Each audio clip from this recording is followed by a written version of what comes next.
नमस्कार साथियों, ज्ञान मित्रा में आप सबका स्वागत है। तो आज हम लोग देखने वाले हैं इस सीरीज का पार्ट 10 और ये सीरीज है आरआरबी एएलपी 2024 में पूछे गए प्रीवियस ईयर के क्वेश्चन साइंस के। ठीक है, तो चलिए वीडियो को शुरू करते हैं। पहला क्वेश्चन पूछा गया था कि निम्नलिखित में से घरेलू उपकरण विद्युत धारा के ताप प्रभाव का उपयोग नहीं करता है।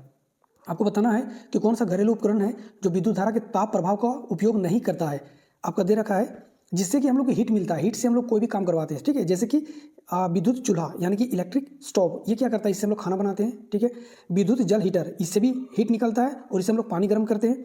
फिर है इस्त्री, जिसको हम लोग बोलते हैं आयरन। ठीक है, तो इलेक्ट्रिक आयरन, इससे हम लोग कपड़े को प्रेस करते हैं। लेकिन यहाँ पे विद्युत मोटर ये इससे हम लोग हीट का काम नहीं करवाते। इससे क्या होता है, विद्युत मोटर चलाने के बाद कई सारी चीज़ें जैसे कि और टंकी में पानी भरना, ठीक है, वगैरह वगैरह काम करवाते हैं। ठीक है, तो इसका करेक्ट आंसर क्या हो जाएगा, डी नंबर का। चलिए अगला क्वेश्चन है, द्रव्यमान संरक्षण के नियम के अनुसार सही कथन का चुनाव कीजिए। तो सही कथन का चुनाव करना आपको, तो पहला में पूछा गया था द्रव्यमान रासायनिक अभिक्रिया में ना तो उत्पन्न होता है और ना ही नष्ट होता है, और यही सही हो जाएगा क्योंकि जो मास होता है ना, वो ना तो क्रिएट किया जाता है और ना ही उसको डिस्ट्रॉय किया जाता है। ये इसका करेक्ट आंसर हो जाएगा, बाकी तीनों गलत होगा। ठीक है, चलिए अगला क्वेश्चन पूछा गया था, किस प्रक्रिया में पुत्री कोशिकाओं में गुणसूत्रों की संख्या आधी हो जाती है। यानी कि डॉटर सेल में किस प्रक्रिया में जो गुणसूत्र है यानी कि क्रोमोसोम है उसकी संख्या आधी हो जाती है, हाफ हो जाती है। और इसका नाम ही से पता चल जाएगा, अर्धसूत्री विभाजन यानी कि मियोसिस। अर्धसूत्री विभाजन, अर्ध नामी है यानी कि आधा होता है, तो अर्धसूत्री विभाजन इसका मियोसिस करेक्ट आंसर हो जाएगा। चलिए नेक्स्ट क्वेश्चन पूछा गया था कि निम्नलिखित में से कौन सी धातु को चाकू से नहीं काटा जा सकता है। देखो, तो तीन धातु आप लोग याद रख लेना जिसको चाकू से आसानी से काटा जा सकता है। उसमें तो जो दो जो है वो हाईली रिएक्टिव है, जैसे कि हो गया पोटासियम और सोडियम। ठीक है, उसके बाद एक आता है लिथियम। ये तीन धातु को आसानी से चाकू से हम लोग काट सकते हैं, यानी कि ये इतना मुलायम होता है एकदम बिल्कुल पनीर की तरह, जिसको हम लोग चाकू से आराम से काट सकते हैं। देखिए, ये लिक्विड नहीं होता, ये ठोस ही होता है, लेकिन ये इतना मुलायम होता है कि इसको हम लोग आराम से काट सकते हैं। उसमें कौन सा है, एक सोडियम है, एक लिथियम है और एक पोटासियम है। आपका सही जवाब हो जाएगा। यहाँ बोला किसको नहीं काटा जा सकता, कॉपर, तो कॉपर हार्ड होता है। ठीक है, चलिए अगला क्वेश्चन है, दो पिंडों के द्रव्यमान m1 और m2 के बीच गुरुत्वाकर्षण बल सीधे अनुपातिक होता है। सीधे अनुपातिक होता है किसके, डायरेक्टली प्रोपोर्शनल होता है, ये आपको पता करना है। ठीक है, तो आप लोग को पता है जो फोर्स होता है, ग्रेविटेशनल फोर्स जो होता है वो होता है m1 into m2 divided by r का स्क्वायर, डिस्टेंस का स्क्वायर। ठीक है, यह मास हो गया पहला जो पिंड है उसका, और दूसरा पिंड का मास को m2 लेते हैं। तो इसका जो गुरुत्वाकर्षण जो सीधा अनुपात होता है वो m1 इंटू m2 के बराबर होता है, ये डायरेक्टली प्रोपोर्शनल होता है। और जो डिस्टेंस होता है उसका इन्वर्सली प्रोपोर्शनल होता है। ठीक है, तो यहाँ पूछा गया कि सीधे अनुपातिक कौन है, तो m1 इंटू m2 कहाँ पे, m1 इंटू m2 इसका सही जवाब हो जाएगा। ठीक है, चलिए नेक्स्ट क्वेश्चन पूछा गया था कि धारा वहन करने वाले तार, ठीक है, यानी कि करंट कंडक्टिंग तार द्वारा उत्पन्न चुंबकीय क्षेत्र निम्न में से किन कारकों पर निर्भर करता है। तो आपको बताना है कि किन कारकों पर निर्भर करता है। ठीक है, चुंबकीय क्षेत्र के बारे में पूछा गया है, केवल धारा पे नहीं, बिल्कुल नहीं, करंट में भी करता है, केवल धारा मतलब लेंथ में भी करता है, डिस्टेंस पे धारा और दूरी। देखिए इसका आंसर जो हो जाएगा वो हो जाएगा धारा और तार की दूरी दोनों पे डिपेंड करता है। ठीक है, धारा और तार से दूरी दोनों पे डिपेंड करता है। इसका करेक्ट आंसर क्या हो जाएगा, सी नंबर का हो जाएगा। चलिए नेक्स्ट क्वेश्चन पूछा गया था, यदि बल F किसी वस्तु पर लगाकर उसे बल की दिशा में x दूरी तक विस्थापित किया जाता है, तो आप लोग को पता होगा कि कार्य क्या होगा, वर्क डन क्या होता है। तो वर्क डन बराबर होता है फोर्स इंटू डिस्प्लेसमेंट।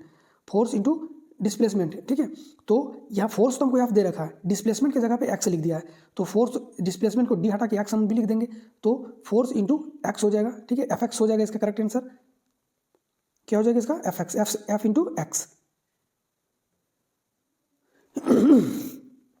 चलिए अगला क्वेश्चन पूछा गया था कि निम्न में से कौन सा विकल्प ठोस पदार्थ का गुण नहीं दर्शाता है। अब देखिए यहाँ पे चार ऑप्शन दे रखा है और बताना है कि ठोस पदार्थ का गुण नहीं दर्शाता है। ठीक है, तो ठोस पदार्थ का उनका आकार बदलना आसान होता है, उसकी निश्चित सीमाएं और आयतन होता है, उसकी निश्चित आकार होता है, वे बाहरी बल के विरुद्ध अपना आकार बनाए रखते हैं। ठीक है, तो ये चार ऑप्शन था। तो देखिए सबसे पहले हम लोग एक एक करके डिस्कस करते हैं।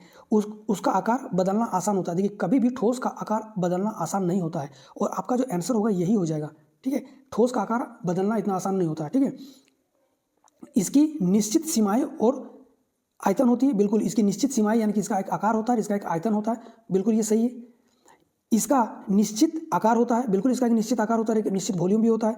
वह बाहरी बल के विरुद्ध अपना आकार बनाए रखता है। बिल्कुल जब आप ठोस पे कोई बाहरी बल लगाओगे तो ये अपना आकार को चेंज नहीं करता है, ठीक है। इसको आकार को चेंज करने के लिए इसको या तो बहुत ज़्यादा फोर्स देना पड़ता है या फिर इसको हिट करके फिर इसको आप सिंपल से देखिए ना, लोहा को आप कितनों भी हथौड़ा उथड़ा मार लो वो नॉर्मली ऐसे चेंज नहीं होता है, ठीक है। इसको पहले गर्म किया जाता है और फिर इसका आकार चेंज किया जाता है, ठीक है। तो ठोस का आकार बदलना इतना आसान नहीं होता है, यहाँ पे लिख दिया कि आसान होता है और यही वाला आपका सही जवाब हो जाएगा।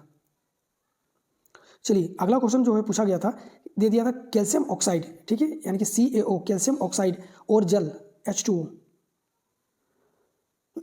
से बूझा हुआ चूना बनता है, ठीक, कैल्शियम हाइड्रोक्साइड बनता है, ठीक है। CaOH का ट्वाइस बनता है, कैल्शियम हाइड्रोक्साइड बनता है, ठीक है।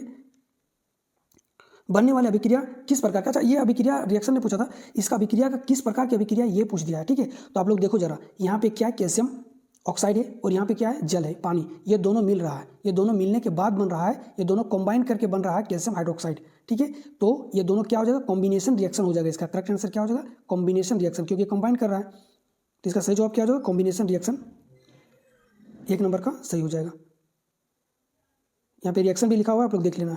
चलिए नेक्स्ट क्वेश्चन जो है पूछा गया था कि निम्नलिखित में से कौन सा परासरण यानी कि ओस्मोसिस का उदाहरण। देखिए परासरण, ओस्मोसिस सबसे पहले समझिए ओस्मोसिस होता क्या है, ठीक है। तो यहाँ एक एग्जैक्ट डिफिनेशन लिखवा दी है, ठीक है। ओस्मोसिस जो है ये एक प्रक्रिया है जिसमें विलायक, जैसे कि पानी हो गया जो घोलता है, ठीक है, विलायक हम लोग बताए थे यानी कि सॉल्वेंट, विलायक के अणु एक अपारगम्य यानी कि सेमी परमेबल झिल्ली के जरिए कम सांद्रता वाला, याद रखना कम सांद्रता यानी कि लोअर डेंसिटी से लेकर के हायर डेंसिटी की ओर गमन करता है। मतलब लोअर डेंसिटी से यहाँ पे लोअर डेंसिटी से हायर डेंसिटी की ओर जाता है, ठीक है, हायर डेंसिटी की ओर जाता है। और ये तब तक जाता है जब तक कि दोनों का इक्विलिब्रियम ना हो जाए, ये और ये दोनों बराबर ना हो जाए, तब तक ये करता है, ठीक है। इसी को कहा जाता है ऑस्मोसिस यानी कि परासरण, ठीक है। यहाँ तक समझ में आ गया। अब चलो ऑप्शन पढ़ो, समझ में आ जाएगा। यहाँ पे फिर पूछा गया है ऑप्शन में कि पौधे की जड़ें द्वारा जल का अवशोषण होता है, बिल्कुल परासरण के द्वारा। पौधों के जड़ों का जो जल का अवशोषण होता है वो परासरण के द्वारा होता है। एक कोशिकीय मीठे पानी के जीवों द्वारा जल ग्रहण करना, ये भी सही है। जीवित कोशिकाओं में ऑक्सीजन और कार्बन डाइऑक्साइड का अंदर बाहर जाना, देखिए यहाँ पे हम लोग अभी तक जो पढ़े वो ऑक्सीजन जल के लिए पढ़े हैं, ठीक है, पानी का। यहाँ कार्बन डाइऑक्साइड और ऑक्सीजन का कोई लेना देना नहीं है, ठीक है। आपका सही जवाब कौन सा हो जाएगा, ये वाला C नंबर का, ठीक है। नेक्स्ट देखिए पानी में भिंगाने पर किशमिश का फूलना, ये भी सही हो जाएगा। लेकिन आपका जो आंसर होगा ये वाला हो जाएगा, ये गलत हो जाएगा, ठीक है। चलिए नेक्स्ट क्वेश्चन है, निम्नलिखित में से कौन सा यौगिक असंतृप्त है। असंतृप्त मतलब अनसैचुरेटेड है, ठीक है, अनसैचुरेटेड है। और हम बताए थे अनसैचुरेटेड के लिए डबल बॉन्ड और ट्रिपल बॉन्ड होना जरूरी है, तभी अनसैचुरेटेड होता है। सिंगल बॉन्ड होगा तो ये सैचुरेटेड होता है, ठीक है। अब देखो यहाँ पे तो उस तरह से कुछ दिया नहीं है, जो आप लोग अब बना के देखिए तो इसका फॉर्मूला याद रख लो। जो सैचुरेटेड होता है वो होता है CnH2n+2, ठीक है। जो अनसैचुरेटेड है, अब दोनों को लिखवा दे रहे हैं, ये तो हो गया सिंगल बॉन्ड के लिए। डबल बॉन्ड के लिए क्या होता है CnH2n, ठीक है, ये होता है डबल बॉन्ड के लिए। ट्रिपल बॉन्ड के लिए क्या होता है CnH2n-2 होता है, ठीक है, ये होता है ट्रिपल बॉन्ड के लिए, ठीक है। तो अब देख लो CN के कार्बन, H यानी कि हाइड्रोजन। अब कार्बन को N रखो, अगर कार्बन में हम लोग 2 रख रहे हैं तो ये हाइड्रोजन होना चाहिए 2, मैंने N का दुगुना होना चाहिए। यानी कि अगर हम कार्बन को 2 रख रहे हैं, ठीक है, कार्बन को अगर 2 रख रहे हैं तो 2 दुगुनी, ये 2 इसका दोगुना होना चाहिए, 2 दुगुनी 4 और प्लस 2 होना चाहिए, 6 होना चाहिए। तो अगर हम कार्बन को 2 रख रहे हैं तो हाइड्रोजन मेरा 6 आ रहा है, ठीक है। अब फिर इस तरह से हम लोग खाली सैचुरेटेड निकाल दो, अनसैचुरेटेड अपने आप निकल जाएगा, ये सैचुरेटेड हो गया। फिर से देखो यहाँ यानी कि दुगुना से 2 प्लस, ठीक है, तो 3 दुगुनी 6, 2 8, ये भी है सैचुरेटेड, ये भी है सैचुरेटेड। अब देखो 4 दुगुनी 8 प्लस 2, ये भी है सैचुरेटेड। 4 दुगुनी 8 और प्लस 2 होना चाहिए, 2 दुगुनी 4 प्लस 2 6 होना चाहिए, लेकिन यहाँ पे 2 दुगुनी 4 ही है, ठीक है। यानी कि ये अनसैचुरेटेड हो जाएगा, यानी कि ये कौन फॉर्मूला में आ जाएगा, CnH2n में आ जाएगा, यानी कि डबल बॉन्ड वाला में आ जाएगा, ठीक है। इसका करेक्ट आंसर हो जाएगा कौन वाला, C नंबर का, ठीक है, इसका C सही जवाब हो जाएगा, ये असंतृप्त है। चलिए नेक्स्ट क्वेश्चन है, एक कार सीधी रेखा में चल रही है, ठीक है, एक कार सीधी रेखा में चल रही है, धीरे धीरे धीमी होती है और वो रुक जाती है, किस प्रकार की गति है, ये आपको बताना था। यूनिफॉर्म मोशन, बिल्कुल नहीं, यूनिफॉर्म मोशन में तो एक समान चाल से चलता रहता, ठीक है। समान नॉन यूनिफॉर्म, असमान, बिल्कुल ये असमान नॉन यूनिफॉर्म मोशन है, ठीक है। पहले एक कार चल रहा है सीधी रेखा में और वो धीरे धीरे धीरे धीरे धीरे एक जगह जाके रुक जा रहा है, ये क्या हो जाएगा, ये नॉन यूनिफॉर्म मोशन का एग्जाम्पल हो गया, ठीक है। चलिए नेक्स्ट क्वेश्चन है, कार्बन डाइऑक्साइड और कैल्शियम हाइड्रोक्साइड। तो देखो कार्बन डाइऑक्साइड और कैल्शियम हाइड्रोक्साइड यानी कि CO2, कार्बन डाइऑक्साइड और कैल्शियम हाइड्रोक्साइड CaOH का ट्वाइस, ठीक है, को कैल्शियम हाइड्रोक्साइड की अभिक्रिया से क्या बनता है। तो ये अब जब इन दोनों को अभिक्रिया हम लोग कैल्शियम हाइड्रोक्साइड की अभिक्रिया करवाते हैं तो कैल्शियम कार्बोनेट बनता है। ठीक है, कैल्शियम कार्बोनेट है कहीं पे, कैल्शियम कार्बोनेट बन जाता है। ठीक है, इसका आंसर क्या हो जाएगा, कैल्शियम कार्बोनेट हो जाता है। देख लीजिए यहाँ पे कैल्शियम कार्बोनेट, देखिए कैल्शियम हाइड्रोक्साइड और कार्बन डाइऑक्साइड क्या है, कैल्शियम कार्बोनेट और वाटर निकलता है। तो आपको यहाँ पे क्या बनता है ये दे रखा था। ठीक है, तो आपको क्या बना, कैल्शियम कार्बोनेट बन जाता है। ठीक है, CO3 CaCO3 बन जाता है। ठीक है, चलिए नेक्स्ट क्वेश्चन है। देखिए ये क्वेश्चन फिर से इससे जस्ट पहले पार्ट 9 में हम बताए थे, पार्ट 10 में भी आ गया, यानी कि जस्ट रिपीट कर रहा है। अवतल दर्पण में जब वस्तु को फोकस और ध्रुव के बीच में रखा जाता है, अवतल दर्पण बनाओ, ये रहा अवतल दर्पण। अब वस्तु को मेन फोकस यानी कि मुख्य अक्ष और प्रिंसिपल पोल पे रखा जाता है।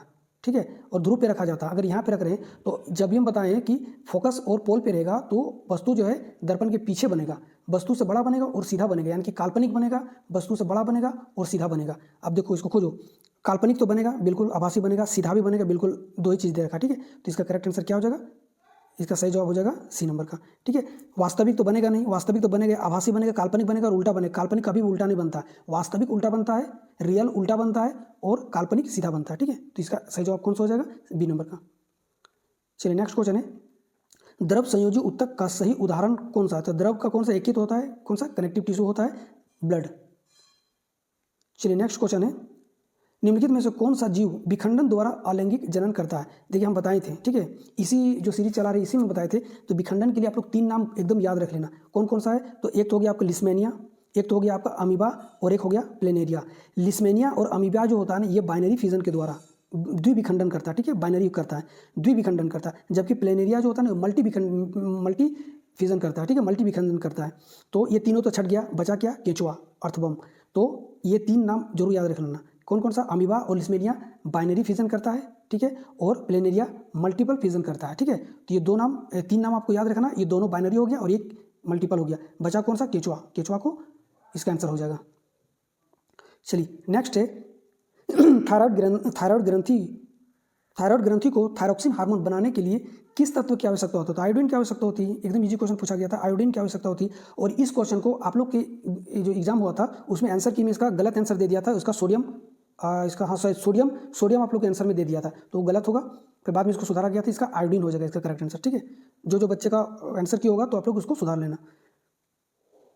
चलिए नेक्स्ट क्वेश्चन है कि जब श्वेत प्रकाश कांच के प्रिज्म से होकर गुजरती है तो वह वर्ण विक्षेपण यानी कि डिस्पर्सन दिखता है, इसका कारण क्या है। आप लोग को पता होगा कि इसका कारण क्या है, कांच का अपवर्तनांक विभिन्न रंगों में अलग अलग हो जाता है। ठीक है, देखिए अपवर्तनांक हम बताए थे, हर एक का अपवर्तनांक अलग अलग होता है। ठीक है, और जैसे जैसे अपवर्तनांक होगा उसका जो होगा ना, कांच से जब प्रकाश जाएगा तो उसका जो डिस्पर्सन होगा, तो डेविएट जो होता है लाइट, जैसे कि प्रिज्म है। ठीक है, अब यहाँ से लाइट आया, अब जब लाइट आया तो ये तो हम लोग को पता है कि ये जो व्हाइट लाइट है ये तो 7 रंगों से मिलकर बना है व्हाइट लाइट।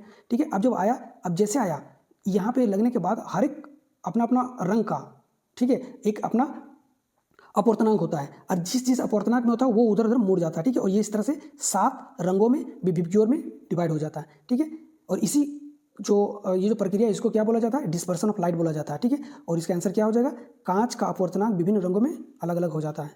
ठीक है, रंगों का अपवर्तनांक जो होता है वो इसलिए अलग अलग हो जाता है, इसका करेक्ट आंसर हो जाएगा 1 नंबर का। चलिए नेक्स्ट क्वेश्चन है, देखिए ये फिर से वही वाला क्वेश्चन है जो हम एक बार बताए थे आप लोग को। देखिए 1 बिलियन में 40 ग्राम नमक और 320 ग्राम जल में घुला हुआ, बस सिर्फ डेटा चेंज किया गया है और द्रव्यमान प्रतिशत आपको निकालना है। ठीक है, हम क्या बताए थे कि जो यहाँ पे क्या देखा, द्रव्यमान यानी कि mass of solute divided by mass of solution into 100, बस ये वाला फॉर्मूला लगा देना था, बन जाता। तो मास ऑफ सोल्यूट क्या है मेरे पास यहाँ पे आप लोग को देखिए, तो बिलियन क्या है, 40 ग्राम नमक है। देख लीजिए सोल्यूट हो गया तो 40 ऊपर में आ जाएगा। ठीक है, और सॉल्यूशन मेरा कितना हो जाएगा, तो नमक और इसमें पानी जो दोनों को घोल देंगे तब सॉल्यूशन बनेगा। तो 320 और 40 कितना हो जाएगा, 360। अब इसी को काटा पे और इंटू 100। ठीक है, इंटू 100, 1 0 से 4 से काट दो, 9 बार में चला जाएगा, यानी कि 11.9 से जाएगा, 9 समथिंग कुछ करके आएगा। ठीक है, 9 से कटेगा तो 9 90, 11 पॉइंट समथिंग कुछ करके आएगा। ठीक है, सॉरी 11 पॉइंट कुछ करके आएगा। तो इसका करेक्ट आंसर क्या हो जाएगा, 11.1%, ये वाला हो जाएगा। ठीक है, तो इस तरह से आप लोग ये वाला क्वेश्चन जो है कई बार बताएं, ग्रुप डी में भी जब हम रिव्यू करवा रहे थे तो भी बताएं, और इसमें भी अभी बता रहे हैं। ये वाला जो है बहुत ही VBI है, आप लोग इसको एकदम से रट्टा मार लो, ठीक है, बहुत ज़बरदस्त है। अगर द्रव्यमान पूछा, मास पूछा तो मास लेना, वॉल्यूम पूछेगा तो वॉल्यूम ले लेना, ठीक है, जो भी पूछेगा उसी हिसाब से। बाकी एकदम फॉर्मूला, खाली मास की जगह पे वॉल्यूम डाल दो, बाकी सोल्यूट होगा डिवाइडेड बाय टोटल सोल्यूशन होगा इंटू 100, बस वही चीज़ है। अगला क्वेश्चन है कि निम्नलिखित में से कौन सा पदार्थ कोशिका झिल्ली यानी कि सेल मेम्ब्रेन के पार विसरण ऑस्मोसिस के द्वारा जा सकता है। अब माफ कीजिएगा, विसरण के द्वारा, डिफ्यूजन के द्वारा जा सकता है। तो देखिए डिफ्यूजन के द्वारा कौन जाता है, जो हम लोग देखिए यहाँ देखिए न्यूक्लिक एसिड दिया है, प्रोटीन दिया है और स्टार्च दिया है, इन चारों में से हमको खोजना है।